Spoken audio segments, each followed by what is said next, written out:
Welcome back to The Update. I'm your host, Ashlyn Gerbaz. CMU closes the curtains on theater season this week with the comedy Boeing Boeing. Boeing Boeing is based in the swinging 60s with a young bachelor and his 3 airline hostess fiancés, none of which know about the others. This runs from April 11th through the 15th. Tickets can be purchased at the box office or online at coloradomesa.edu/mostickets. The spring issue of Horizon magazine is almost ready to release, which calls for a celebration. The magazine's launch party will be Thursday, April 13th at 7 p.m. at the Ale House across from City Market on 12th Street. The theme is Clashing Chaos, whatever that is, and there will be a photo booth and trivia games. And if you're over 21, you're lucky because from 7 to 11, Ale House has happy hour, which is $1 off any drinks. So be sure to bring your MAV card and enjoy a fun night with food, drinks, and games. The National Park Service is offering 2 free weekends on the Colorado National Monument. This weekend, April 15th and 16th, and next weekend, April 22nd and 23rd. The free weekends are to celebrate the National Parks Week, to get some friends together, go for a hike, and enjoy the beautiful Colorado views. The Colorado Mesa Club rodeo team held their final rodeo and conference championship on Friday, April 7th, and Saturday, April 8th. Although the team was very successful in their events all season, they aren't well known to many students. The past few years, club sports such as hockey and rugby have taken over the spotlight and have even received varsity-style treatment. And I think the rodeo team is the next team to earn that kind of attention. Last week, I joined them for one of their practices. Let's go now and take a look at the typical day for the CMU rodeo team. This season, me and my partner have done really well. We've got about 90 points in the standings. We've collected a couple checks, and so this season's been really good to me and my partner. I've usually just done jackpots, and when I came to here, it's a way different energy, and being on an individual sport and making it part of a team has been a great experience when you can really rally around each other and make each other better. Came in here with the mindset that I was just going to improve and do the best that I could do, and I feel like I've accomplished that goal. It's kind of like the end of, I'm not really going to pro rodeo or anything, so it's kind of finishing out my rodeo career. It's something fun to do. It gives me something to do on the weekends, keeps you out of trouble. As for the team, we've had a pretty strong women's team. Had a few good rodeos, so but it doesn't always go as planned all the time, but that's any sport. I started riding horses at a very young age. I won my first all-around when I was 4. It's always been a part of my family's legacy and something me and my mom always loved to do together. It's more to me than a passion, it's a lifestyle. The best way to join the team is you got to have your horses and you got to have a little bit of experience, not necessarily a whole lot. The coaching staff's really good about coaching you up. The team is making some massive steps forward as far as growth. We just got this new facility. We keep all of our cattle for a lot longer than we used to, and so we're growing. We're getting better facilities, better teaching tools, better learning tools, and so we've been making a lot of progress. The frequently inaccurate news source National Enquirer made the claim Kim Kardashian was retiring from TV. The most popular reality star in the world was going to retire from TV at the age of 36. No, that's super believable. GossipCop.com went ahead and searched for any evidence that could point towards Kim retiring. They couldn't find any and officially marked the story as fake news. But considering events that have happened to Kim and her family in recent months, it wouldn't be a surprise if Kim stepped away from the spotlight. Between Kim getting robbed at gunpoint and her husband Kanye suffering from what can be best described as a mental breakdown, it wouldn't be too surprising if Kim ended her 13-season-long TV run. But for now, the Kardashians are still going strong and taking over the world. A freshman living in CMU allegedly admitted to raping an unconscious girl in Wingate Hall. If you've been on Facebook recently, you've probably seen the story being shared by many of your friends. 19-year-old Carlos Vendega attended a house party with a juvenile girl, where the girl became very intoxicated. According to the Grand Junction Police Department, the victim told the police she doesn't remember anything other than leaving the party with a friend and waking up in Vendega's room. Vendega has been issued with a $50,000 cash bond. The story was initially released by the Daily Sentinel. CMU celebrates its 92nd birthday this week. Our school has expanded so much these past few years, between building Garfield and Wingate to putting in 3 extra sand volleyball courts and a beautiful new library. The student population has quickly followed. When I first looked at CMU going into my freshman year of high school, half the buildings weren't even around. I remember being able to stand outside of Bunting and being able to see the Math Center. And there were only 8,000 CMU students at the time. Needless to say, the school we love has come a long way, and there's still a lot more coming. Thank you for tuning in to the update this week. As usual, let's go to the most recent press conference with ASG President Ben Lindsay. Have a great week, Mavs. This is your host, Ashton Gerbos, signing off.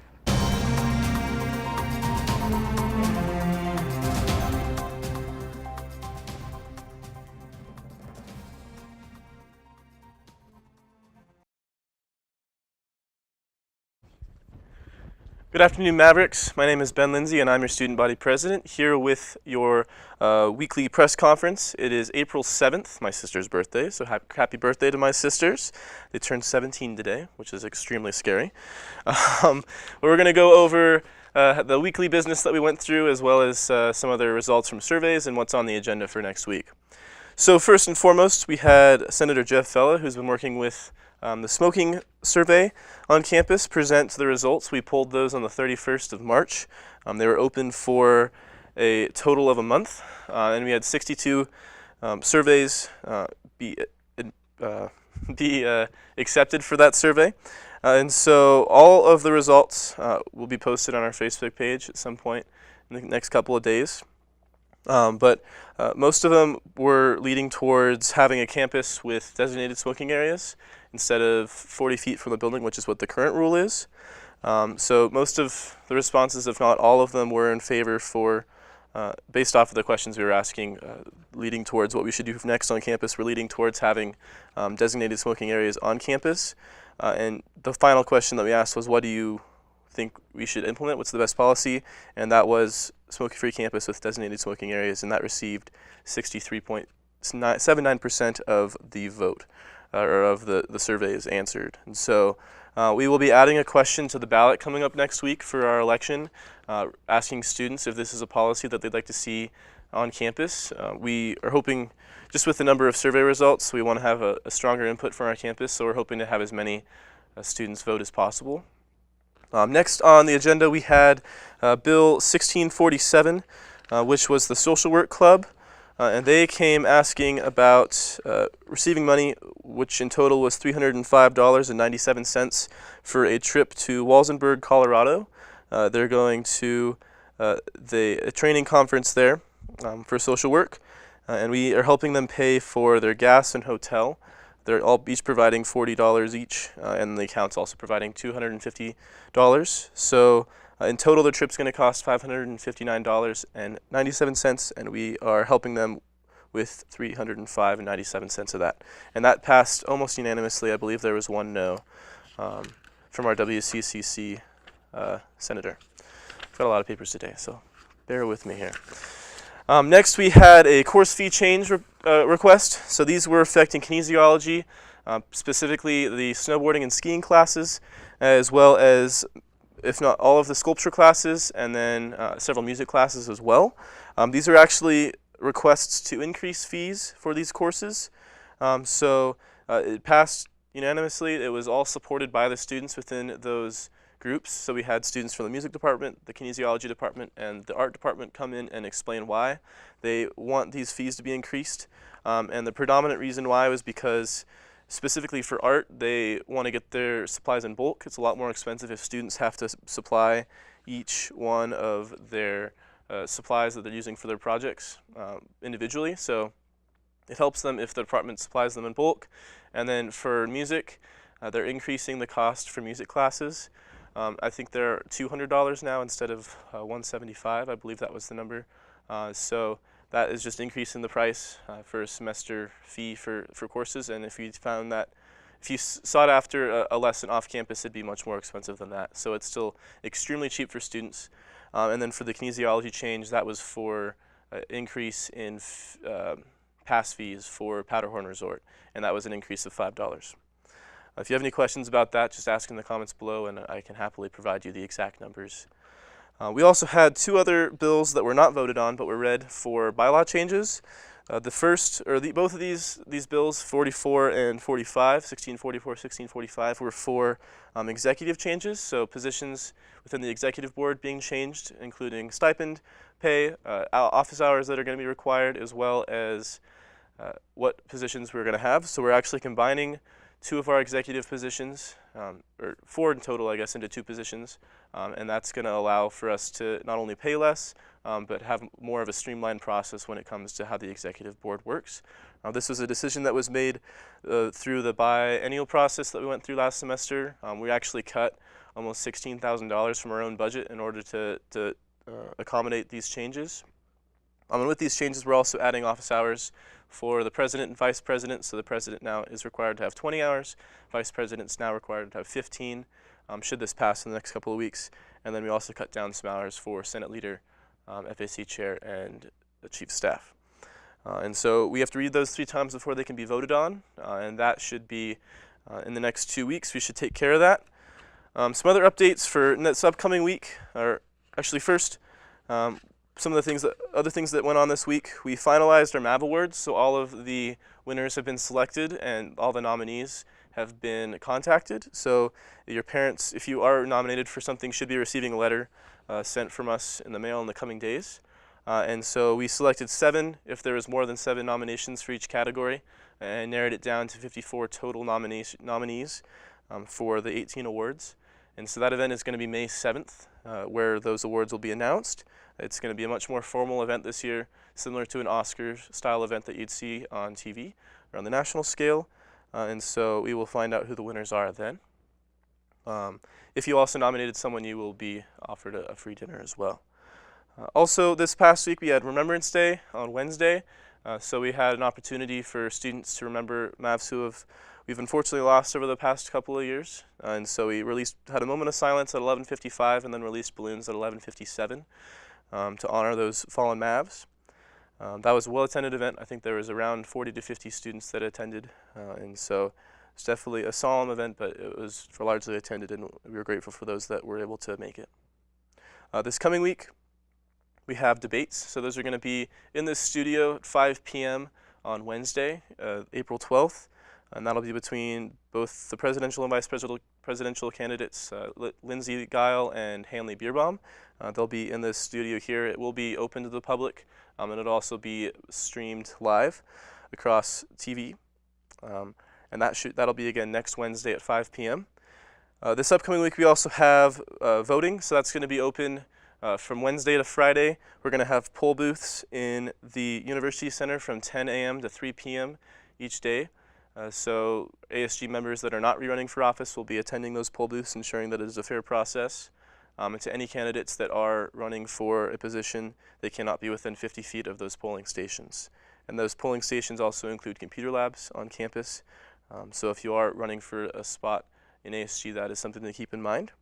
Also on the agenda, or on the ballot, as I mentioned earlier, we're going to have the Constitution Amendment. So essentially it's streamlining our Constitution again so that we have a much easier access to changing our bylaws and our processes as a student body in our bylaws.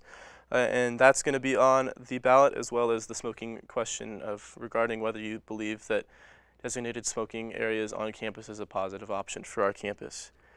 And last but not least, before I get to questions, we have the final event of Unity Fest this afternoon following this press conference. It's going to be the Color Run and Barbecue, as well as a carnival. So they're going to have a bunch of games set up, a bunch of booths. Following the Color Run, there's going to be food offered, which will actually be served by ASG. So we're grateful for CDB asking to collaborate with us on that. And so that'll be a nice conclusion to the week in terms of Unity Fest. I believe all the events were well attended. Last night we had a speaker, Laura Domino, who shared her insight as to how we can create a more inclusive campus, and there's many members from CDB as well as ASG there to watch that event. So good job, CDB. I think you guys have done a really good work with the money that you had, and put on some really great events throughout the week. So with that being said, are there any questions for today? Mr. Anderson? So you mentioned the increases in the art, like student expenses. So how much is that going to be, just like a rough overall kind of estimate per class? Absolutely, yeah. So there was, let me just count real fast, 4, 8, 13 courses that have been affected by the fee change for specifically the art department, and their increases are anywhere from $25 to $75 in increases, and that is for the overall class fee. So oftentimes you have courses that have secondary fees associated with those, and that's what that takes care of. So for example, the bronze casting level 2 class is going from $75 to $125. And so I love to paint and to sculpt, you know, but I'm a newbie, so will I have to be paying more, or, you know, for people who want to kind of test it out and take these classes for fun? Absolutely.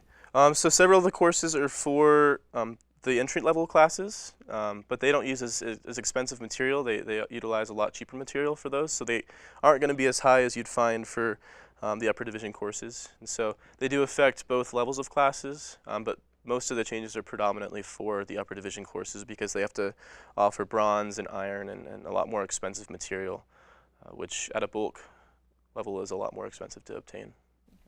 Thank you for your question. Any other questions for me? Mr. Weiser?